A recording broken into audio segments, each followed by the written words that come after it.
परमेश्वर, तू महान है, तू जीवित है प्रभु। आपका वचन प्रभु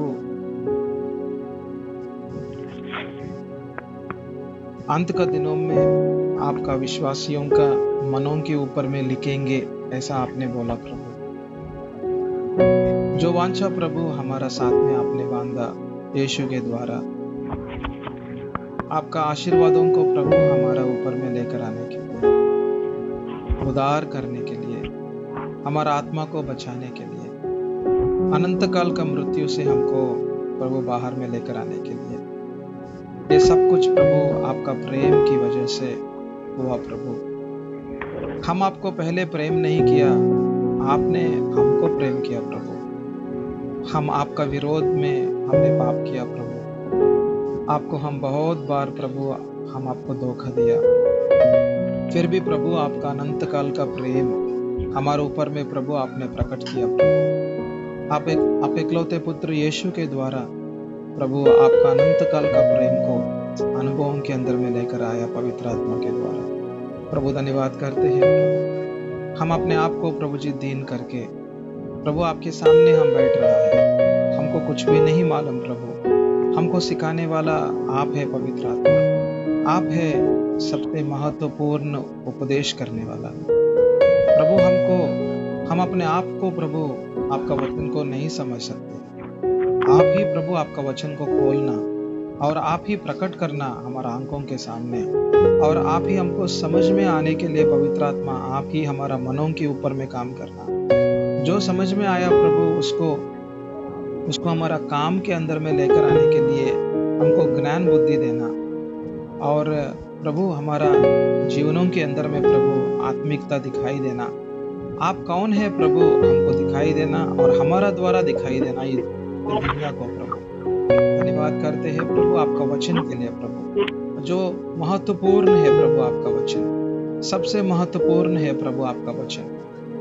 आपका नाम से भी ऊपर में रखा प्रभु आपका वचन को।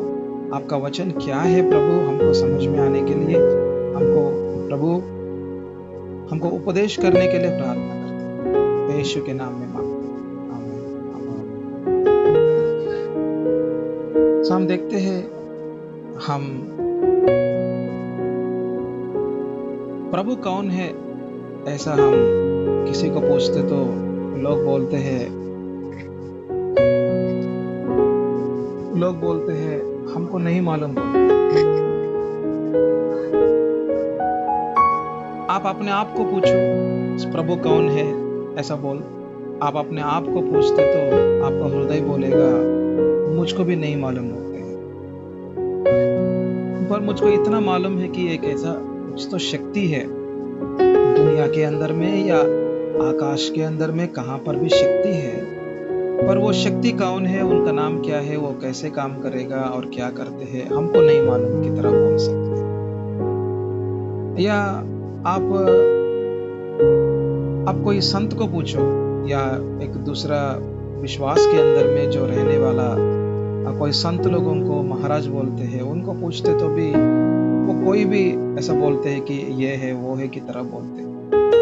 आखिर में इस दुनिया के अंदर में कहां पर एक अधिकारिता से बात हम सुन सकते हैं कि यही परमेश्वर है और इनके अंदर में ही जीवन है, और इनके पास में आते तो हमको भी जीवन मिलेगा, और ये दुनिया के अंदर में हम एक अर्ध का जीवन हम जी सकते हैं। ऐसा एक अधिकारिता से लेकर कोई बोलने वाला हम इस दुनिया में नहीं दिखाई देता है। अंदाज में बात करते हैं, ये हो सकते हैं वो हो सकते हैं, और ये है की तरह बोलेगा वही परमेश्वर है, ऐसा वही देव है, वही देवता है, ऐसा बोलते हैं। बट यदि हम बहुत प्रार्थना करते हैं उनके पास में, कुछ बलि चढ़ाते हैं, कुछ करते हैं, पर हमारा मन्नत नहीं हुआ, फिर हमको शक लगते हैं कि ये ऐसा परमेश्वर है क्या, ये ऐसा जीवित है क्या। हम इतना मन्नत मानते हैं, हम इतना ऐसा पूजा पाठ करते हैं, फिर भी हमारा मन्नत को कोई भी ऐसा कुछ भी नहीं हो रहा है, तो फिर हमारा विश्वास कम हो जाते हैं, शक आ जाते हैं मन के अंदर, कोई और बोलते तो भी हम नहीं सुनते। तो आखिरी में हमारा जीवन कुछ समय के लिए एक जगह में और कुछ समय में दूसरा जगह में, एक स्थिर की रीति में हमारा आत्मिक जीवन कहां पर भी खड़ा नहीं हुआ। फिर हम सच्चाई के पीछे में जाते हैं, ये कहां है, ये सच्चाई कहां है, ये सच्चाई को ढूंढना चालू करते हैं। और फिर हम इधर उधर जाके आखिरी में हम थक जाते हैं। हम इतना पापी लोग हैं, हम कहां जाएंगे, हम क्या करेंगे, हमारा जीवन ऐसा ही है क्या, हमेशा झगड़ा करना, हमेशा ये करना वो करना और पाप करते रहना, और अंदर में अपराध का मन के अंदर में हमारा जीवन चलते रहना, क्या करेंगे। ऐसा हम थकावट के अंदर में आते हैं। उस थकान के अंदर में कोई तो ऐसा एक विश्वासी जो यीशु मसीह का जो नाम को विश्वास किया है, जो परमेश्वर को जो जीवित परमेश्वर को विश्वास किया है, उनको थोड़ा बहुत तो मालूम है कि वो कौन है, वो जीवित प्रभु कौन है। वो आपको यदि कुछ विषयों को बोलते तो वहां से शुरू हो सकते हैं हमारा जीवन। तो वो जो बोला है वो तो प्रभु का वचन है। सो यदि हमारा पास में कोई भी प्रभु का वचन को ना लेकर आते तो वो व्यक्ति का जीवन मृत्यु होगा, और मृत्यु के बाद में अनंत काल का मृत्यु होगा। ये तो निश्चय है, उसके अंदर में कुछ भी शक नहीं है। हम ऐसा क्यों बोल रहा था, क्योंकि जीवित वचन के अंदर में हम अधिकारिता से बात कर सकते हैं, क्योंकि जीवित वचन सच्चाई है। तो कितना महत्वपूर्ण है देखो कि प्रभु का वचन, यदि वो वचन नहीं होते तो आज ये पूरा संसार अनंत काल का मृत्यु में जाने का एक मार्ग को लेकर जा रहा है। पर सब प्रभु का महाकृपा है, जो पिता परमेश्वर का महान जो करुणा है कि उनके बच्चे लोग या उनका संतान, या हम सही रीति में बात करते तो ये जो मानव जाति का अंत ऐसा एक मृत्यु के अंदर में ना जाने के लिए पिता परमेश्वर ने एक महान योजना किया है। वो योजना क्या है देखते तो आप उत्पत्ति का 3 का अध्याय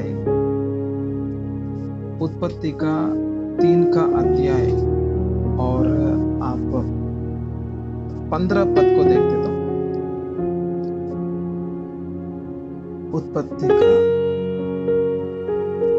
3 का अध्याय और 15 पद को देखते तो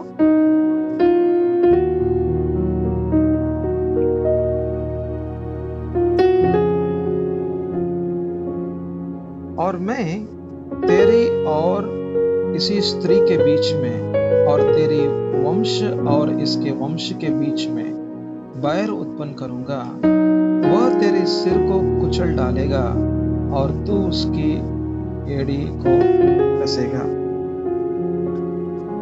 यह पहला भविष्यवाणी है जो पिता परमेश्वर का इकलौते पुत्र जो यीशु मसीह है, वो यीशु के ऊपर में बताया गया जो पहला भविष्यवाणी है।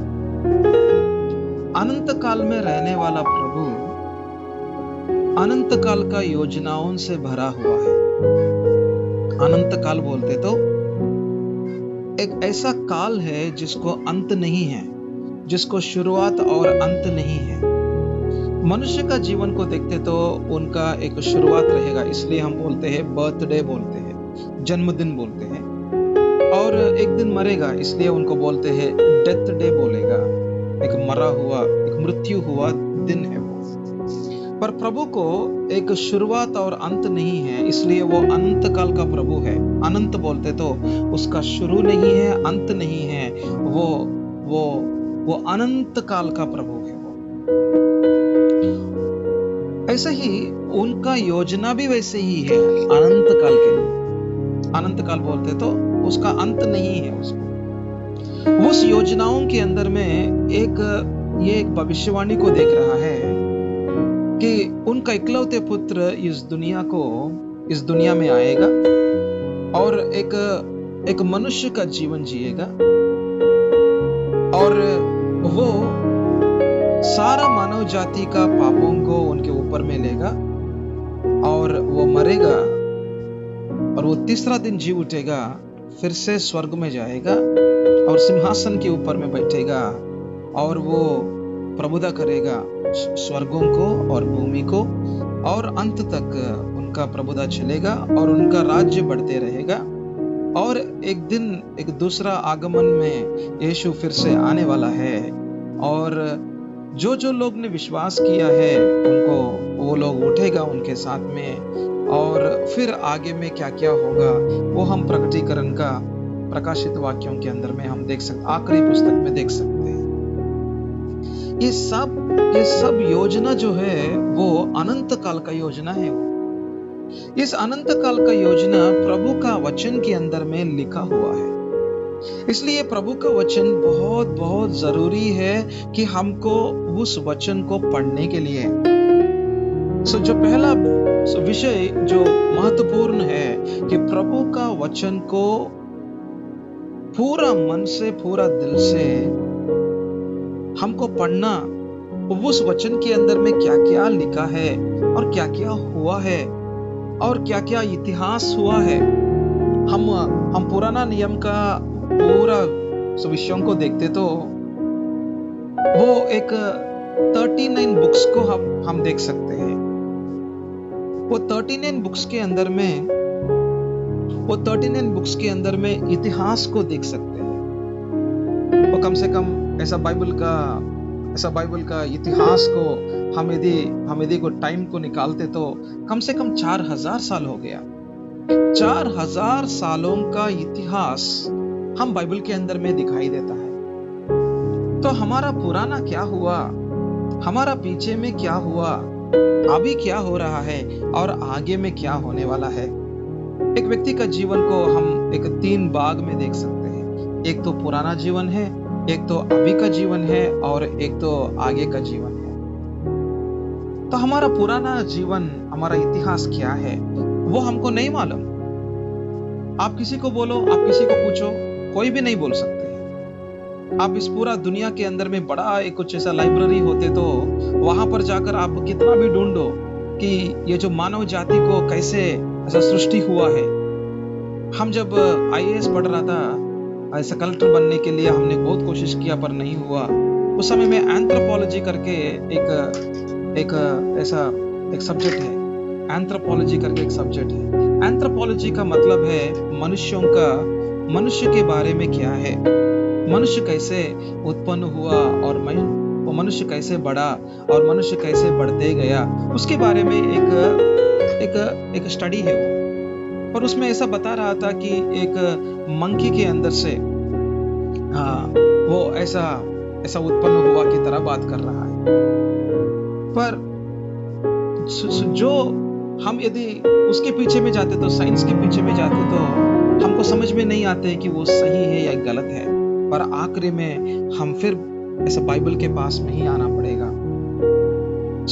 तो इसलिए बाइबल का अंदर में जो भी लिखा हुआ है वो उस अधिकारिता से लिखा हुआ वचन है, और उस वचन के अंदर में जो हमको समझ में आते हैं वो हम अधिकारिता से बोल सकते हैं। आज मैं एक डॉक्टर होने के नाते, साइंस इतना पढ़ने के नाते, मैं उत्पत्ति का पहला जो ऐसा अध्याय को पढ़ते तो मुझको ये समझ में आया कि उत्पन्न हुआ मनुष्य वो एक मंकी की तरफ से या मंकी की ओर से या एक जानवर की ओर से नहीं हुआ, पर ऐसा सीधा परमेश्वर की ओर से, उनका वचन की वजह से हुआ है, उनका शब्दों की वजह से हुआ है।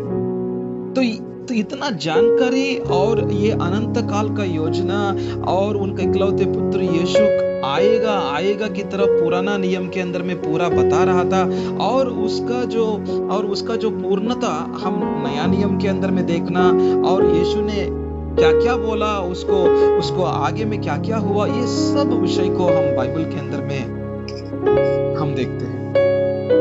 इसलिए बाइबल को हमको अध्ययन करना वो आपका आत्मिक जीवन के लिए बहुत बहुत बहुत महत्वपूर्ण है। इसलिए समय को व्यर्थ ना करके प्रभु का वचन कितना महत्वपूर्ण है, हम हमको देखना है। तो आज का ये जो उपदेश का जो पहला जो सब्जेक्ट है, जो पहला क्लास है, प्रभु का वचन कितना महत्वपूर्ण है। और प्रभु का वचन को आप यदि एक डायमंड को देखना, एक हीरा को देखो, उसके अंदर में बहुत कोने रहते हैं। एक कोने की तरफ में देखते तो एक तरफ में दिखाई देता है, दूसरा कोनों को देखते तो दूसरा एक सुंदरता दिखाई देता है, तीसरा कोनों को देखते तो तीसरा सुंदरता दिखाई देता है। ऐसा बहुत कोने रहते हैं हीरा के अंदर में। ऐसा ही प्रभु का वचन। प्रभु का वचन के अंदर में बहुत कुछ प्रकार की रीति में हम कुछ कोने हैं। जिस कोने से हम देखते हैं, जिस प्रकाशन को हम पाते हैं, प्रभु का वचन ऐसा काम करता है। तो उस हीरा को प्रभु का वचन क्या है, तो उसके बारे में आज हम देखेंगे। पहला जो शब्द हम दूसरा तिमोथी का 3 का अध्याय और हम 16 पद को देखते तो दूसरा तिमोथी का 3 का अध्याय 16 पद। दूसरा तिमोथी 3 का अध्याय और 16 पद। हर एक पवित्र शास्त्र परमेश्वर की प्रेरणा से रचा गया है और उपदेश और समझाने और सुधारने और धार्मिक और धर्म की शिक्षा के लिए लाभदायक है। हर एक पवित्र शास्त्र, इसका मतलब उत्पत्ति से लेके प्रकाशित वाक्य तक जो कम से कम 40 लोग ने जो लिखा है, ये 40 लोग अलग अलग समयों में, अलग अलग विषयों के अंदर में, अलग अलग परिस्थितियों के अंदर में, अलग अलग एक राज्यों के अंदर में, जो परमेश्वर ने ये 40 लोगों से जो बात किया है, इनके द्वारा जो लिखा हुआ हर एक वचन जो भी आपका हाथों में अभी है, वो सब वचन एक मनुष्य का नहीं है, पर वो वचन जो साक्षात परमेश्वर की प्रेरणा की वजह से और या ऐसा परमेश्वर की आत्मा की प्रेरणा के द्वारा लिखा हुआ वचन था। रचा गया है मतलब लिखा गया है। ये कैसे हो सकते हैं? एक साधारण रीति में सोचते तो एक असंभव का बात है कि जैसे दिखाई देता है। कैसे परमेश्वर एक व्यक्ति से बात करके और व्यक्ति के द्वारा परमेश्वर का वचन को लिखना बोलते तो ये कौन अनुभव करेगा, उनको ही सही लगेगा। कौन अनुभव नहीं करते हैं, उनका दिमाग को कितना भी इस्तेमाल करे, उनको ये समझ में नहीं आते हैं कि कैसे परमेश्वर ये ऐसा कुछ काम कर सकते। पर जो भी प्रभु का वचन में लिखा है वो सच है। इसलिए जो दिमाग को इस्तेमाल करते हैं, उनको परमेश्वर का वचन के अंदर में क्या लिखा है उनको समझ में नहीं आते। इसलिए प्रभु परमेश्वर ने यीशु मसीह के द्वारा बोला है, बड़े लोग छोटे बन जाना है, एक छोटे बच्चों के जैसे बन जाना है, तभी उनका राज्य के अंदर में प्रवेश कर सकते हैं। मतलब राज्य का वचन या परमेश्वर का वचन को समझना है तो या हमको स्वीकार करना है या समझना है और वो हमारे अंदर में काम करना है, तो आपका दिमाग को इस्तेमाल करते तो वो काम में नहीं आएगा, पर आप छोटे बच्चों के जैसे होकर उसको विश्वास करते तो आपके अंदर में काम में आएगा।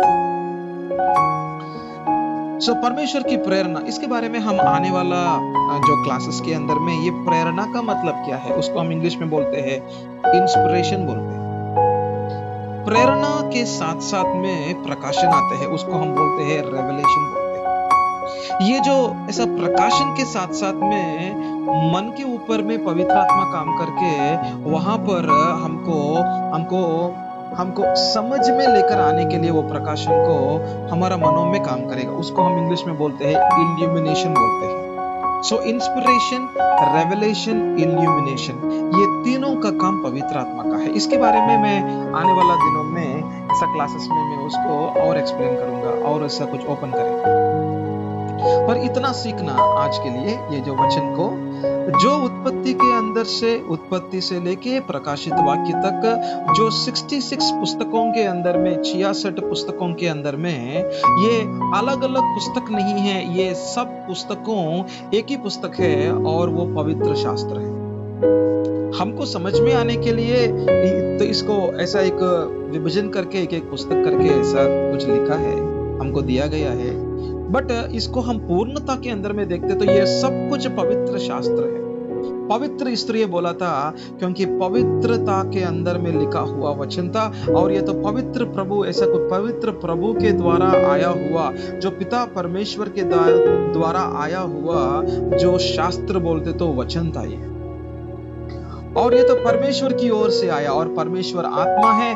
हमको मालूम है कि यूहन्ना का 4 का अध्याय और 24 में हम वहां पर नहीं जा रहा है, पर वहां से मैं यूहन्ना का 4 और 24 में वहां से मैं एक छोटा शब्द को लेकर मैं यहाँ पे बात कर रहा हूँ कि ऐसा कुछ पिता परमेश्वर वो आत्मा है, और उनको आराधना करने वालों को आराधना करना है तो वो आत्मा में और सच्चाई में आराधना करने के लिए बोला है।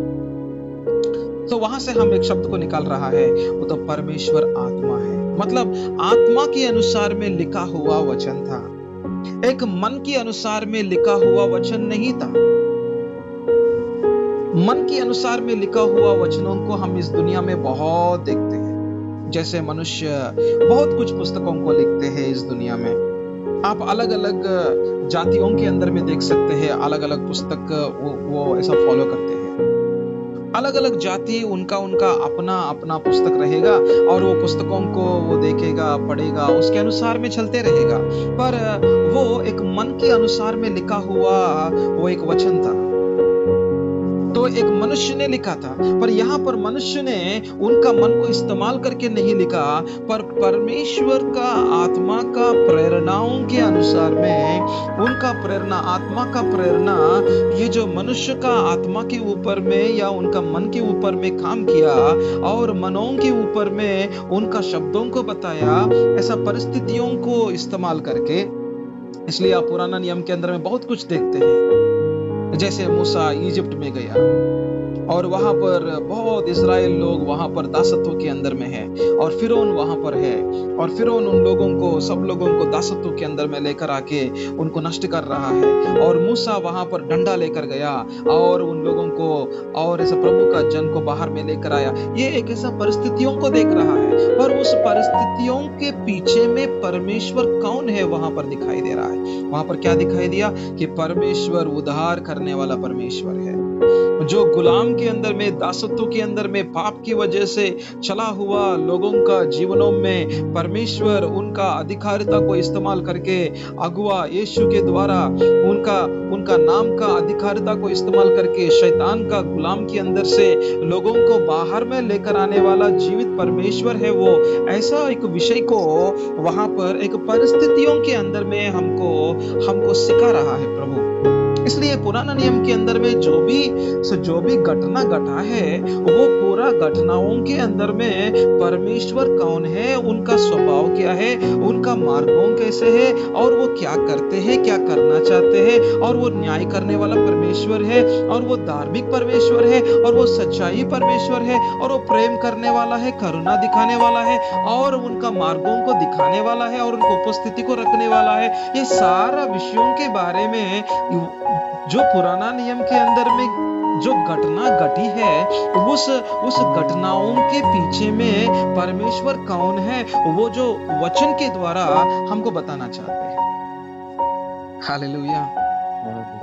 ऐसा ही ऐसा ही जो भी परमेश्वर ने करता है, जो भी परमेश्वर का वचन, जो पवित्र शास्त्र जो आपका हाथों में है, वो एक मनुष्य के द्वारा लिखा हुआ वचन नहीं है, पर वो तो साक्षात परमेश्वर का आत्मा का प्रेरणा जो मनुष्य का मनों के ऊपर में काम किया है, और उस कामों के द्वारा उस परिस्थितियों को इस्तेमाल करके इस मनुष्य का, इस व्यक्ति का पर्सनालिटी को, व्यक्तित्व को इस्तेमाल करके उनके द्वारा लिखा हुआ एक 66 पुस्तकों को आपके हाथों में दिया गया है, वो तो हम बाइबल बोल रहा है।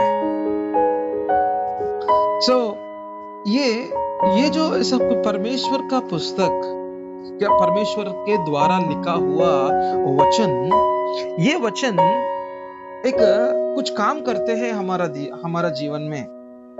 ऐसा तो नहीं है कि हमको कुछ इंफॉर्मेशन, हमको कुछ ऐसा को बुद्धि मिला है, हमको कुछ इंफॉर्मेशन मिल रहा है।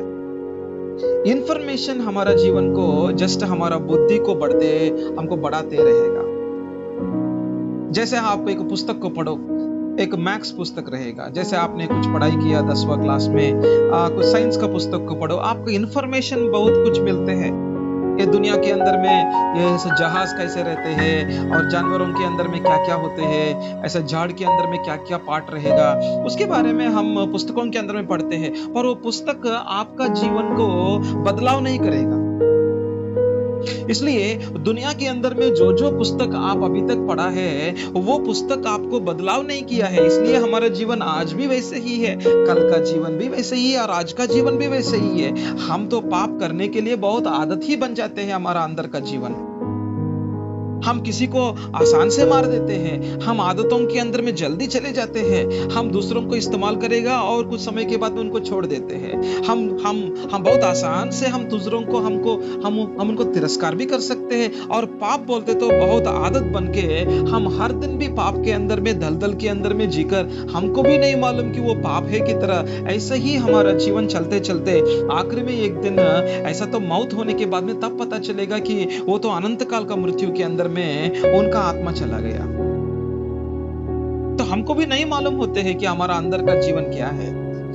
तो ये जो दुनिया के अंदर में जो जो पुस्तकों को हम देखते हैं, वो पुस्तकों को यदि हम पढ़ते तो भी हमको हमारा जीवन क्या है, हमारा अंदर में क्या कमी है, क्या गति है, और क्या क्या विषय को बदलाव होना है, वो हमको समझ में नहीं आते हैं। हमारा अंदर का जीवन को समझदार नहीं बनाते हैं। वो ऐसा बाहर का पुस्तकों को जो देखते हैं, ये दुनिया का पुस्तक, वो हमको डिग्री दे सकते हैं, या वो हमको इंफॉर्मेशन दे सकते हैं, वो हमारा जीवन में थोड़ा सा पैसा तो लेकर आ सकते हैं, पर अंदर का जीवन को बदलाव नहीं कर सकते हैं। इसलिए आज परिवारों के अंदर में कितना भी डिग्री वाला को देखो, एक डॉक्टर का परिवार को देखो या कलेक्टर का परिवार को देखो, किसी का परिवार में देखो, झगड़ा तो चालू है, और शांति समाधान तो नहीं है, और हर विषय के अंदर में परेशान चल रहा है।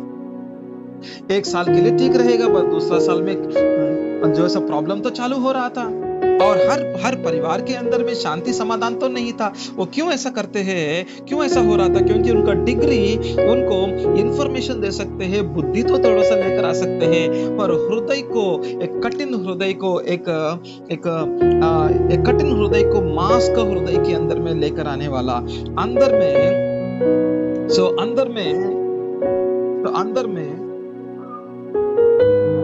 में हमको हमारा अंदर का जीवन को बदलाव करने वाला, हमारा अंदर का जीवन को ऐसा बदलाव को लेकर आने वाला कोई भी पुस्तक इस दुनिया में नहीं है। ना आकाश मंडल में है, ना इस दुनिया में है, या इस भूमि के नीचे में है, या समुद्र के नीचे में है, कहां पर भी नहीं है। एक ही एक पुस्तक है जो पवित्र शास्त्र, जो परमेश्वर के द्वारा दिया गया है, वो आपका जीवन को और मेरे जीवन को अंदर में काम करेगा।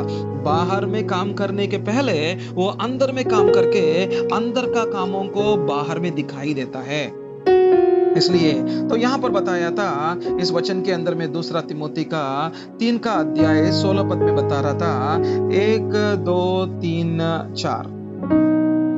4 विषयों को वहां पर देख सकते हैं। एक तो उपदेश दे रहा है, और दूसरा तो समझा रहा है, और तीसरा तो सुधारने के लिए, और 4वां तो धर्म की शिक्षा को दे रहा है। और इसका जो ये 4 कामों को करने के द्वारा, ये 4 कामों को करने के द्वारा हमारा हमारा अंदर में क्या हो सकते हैं, इसका जो रिजल्ट क्या है देखते तो लाभदायक होगा। मतलब एक फल भरित का काम होगा, एक फल भरित का जीवन होगा, अंदर का जीवन।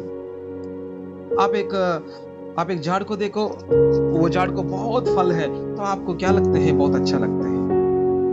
वो झाड़ का फल को एक तो निकालेगा और आप खाएगा तो क्योंकि आपको अच्छा लगा, सुंदर लगते हैं। ऐसे ही आपका अंदर का जीवन को सुंदर बनाते हैं। आपके अंदर में कुछ तो है जो लोग आपके पास में आएगा, आपके द्वारा कुछ तो निकलते हैं, स्वभाव निकलते हैं। आपके अंदर से कुछ अच्छा स्वभाव निकलते हैं जो लोगों को अच्छा लगता है। और ऐसा ही आपका परिवार के अंदर में, यदि पति के अंदर में ऐसा काम होते तो पत्नी बहुत संतुष्ट हो जाएगा, और यदि पत्नी के अंदर में भी ऐसा काम होते तो वो घर स्वर्ग बन जाएगा। और वो दोनों के अंदर में यही काम होते रहते तो उनका घर के अंदर में बच्चे लोग भी ऐसा वातावरण के अंदर में एक सही अंदर का जीवन से लेकर उनका जीवन में बढ़ोतरी होगा। और ऐसा घर के अंदर से एक बेटा बाहर में आकर शादी कर दे तो उनका परिवार भी ठीक रहेगा, ताकि पूरा समाज के अंदर में स्वर्ग दिखाई देता है, या वो पूरा शहर के अंदर में स्वर्ग दिखाई देता है, उनका पूरा ऐसा ही वो पूरा देश के अंदर में स्वर्ग दिखाई देता है। ऐसा ही स्वर्ग इस भूमि के ऊपर में आएगा या अनुभवों के अंदर में आएगा यदि एक व्यक्ति, यदि परमेश्वर का पवित्र शास्त्र के अंदर में लिखा हुआ वचन उनका अंदर का स्वभाव को बदलाव में लेकर आ सकता है। पर वो व्यक्ति परमिशन देना है, वो व्यक्ति बोलना है, हाँ प्रभु मैं इस वचन को स्वीकार करना चाहता हूँ, पहले इसको मैं पढ़ना चाहता हूँ, मैं उसको जैसे आपको मैं प्रेम कर रहा हूँ ना प्रभु, आपका वचन को भी प्रेम करना चाहता हूँ। मुझको ये समझ में आ गया प्रभु, ये जो वचन है ना, ये जो बाइबल है ना, बहुत महत्वपूर्ण है। मुझको तो ये समझ में आ गया, तो मैं इसके ऊपर में बैठूंगा और उसको मैं पढ़ना चालू करूंगा, और मुझको ये समझ में आएगा कि क्या क्या घटना घटी है पहले। वो तो पहला विषय है जो हम देखने के लिए जा रहा है। 4 महत्वपूर्ण विषय है जो हम बाइबल पढ़ने के पहले हमको समझना है, वो हम आखिर में बताएंगे। पर अभी के लिए मैं ये 4 विषय को देख रहा है। एक है उपदेश देने वाला वचन है। उपदेश बोलते तो टीचिंग करते हैं, मतलब टीचिंग बोलते तो हमको, उपदेश बोलते तो हमको मार्ग क्या है हमको बताएगा, उपदेश देते हैं। फॉर एग्जाम्पल आप खाना खाने के लिए आपका बच्चों को आप सिखाते हैं, यदि वो खाना कैसे खाना है उनको नहीं सिखाते तो वो खाना नहीं खाएगा, वो खाना नहीं खा सकते। हमेशा हम ही उनको खाना खिलाना पड़ेगा। पर वो अपने आप में जीवन में आगे चलना है तो उनको हमको सिखाना है, उपदेश करना है। मतलब ऐसा ही इस दुनिया के अंदर में यदि हमको परमेश्वर का वचन का सिखाना नहीं होते तो इस दुनिया में हमारा जीवन को कैसे हमको जीना है और कैसे व्यवहार करना है, या हमारा अंदर का ऐसा विचारों को कैसे उसको नियंत्रण में लेकर आके उसको हम कैसे चैनलाइज कर सकते, चैनल कैसे कर सकते हैं, वो हमको समझ में नहीं आते। जैसे वो बेटा को हम यदि खाना खिलाना नहीं सिखाते तो, उपदेश नहीं करते, टीचिंग नहीं करते तो वो अपने आप में नहीं जिएगा। वो हमेशा उनका पिता के ऊपर में, माँ के ऊपर में आधारित होते हैं। तो हमारा जीवन भी एक व्यक्तित्व के अनुसार में एक सही मार्गों में, खरा मार्गों में, एक धर्मी का मार्गों में, सही एक सच्चाई का मार्गों में चलना है तो हमको प्रभु परमेश्वर का पवित्र शास्त्र के अंदर में लिखा हुआ वचन का उपदेश हमारा अंदर में आना और हमको सिखाना बहुत जरूरी है और समझने के लिए। और मैं इस वचन को और ओपन करके बात नहीं करने के लिए जा रहा हूं, क्योंकि आने वाले दिनों में हम इसके बारे में और जानकारी लेंगे। पर आज के लिए मैं आपके सामने एक 3 विषय को, एक 3 शब्दों को लेकर आने के लिए, और हम प्रभु का वचन को पढ़ना, वो हमको 4 विषय को हमको समझना है। और प्रभु का वचन के अंदर में हम पढ़ने के पहले हमको ये 4 विषय को समझते तो भी अच्छा है। तो हम आगे चलेंगे, और यहाँ पर देख रहा था सुधारने के लिए और धर्म की शिक्षा के लिए वो लाभदायक है। सो प्रभु का वचन कितना महत्वपूर्ण है वो आप सुन रहा है। सो प्रभु का वचन हमारा हाथों में अभी आप मराठी में देख रहा है, हिंदी में देख रहा है और इंग्लिश में, तेलुगु में, ये पूरा ऐसा भाषाओं में देख रहा है। पर जो लिखा हुआ है, जो ओरिजिनल भाषा में जो बाइबल लिखा है वो 3 भाषाओं में लिखा है। एक तो हिब्रू में, इब्रानियों का भाषा में लिखा, और अरामाइक का भाषा में लिखा, और ग्रीक करके ग्रीक का भाषा में लिखा है। सो बाइबल का अंदर में हम बाइबल का वचन कितना महत्वपूर्ण है, हम 2 तिमोथी का 3 का अध्याय और 16 पद में हम देख रहा है। दूसरा विषय को देख रहा है यूहन्ना का 6 का अध्याय और 63 को यदि आप देखते तो यूहन्ना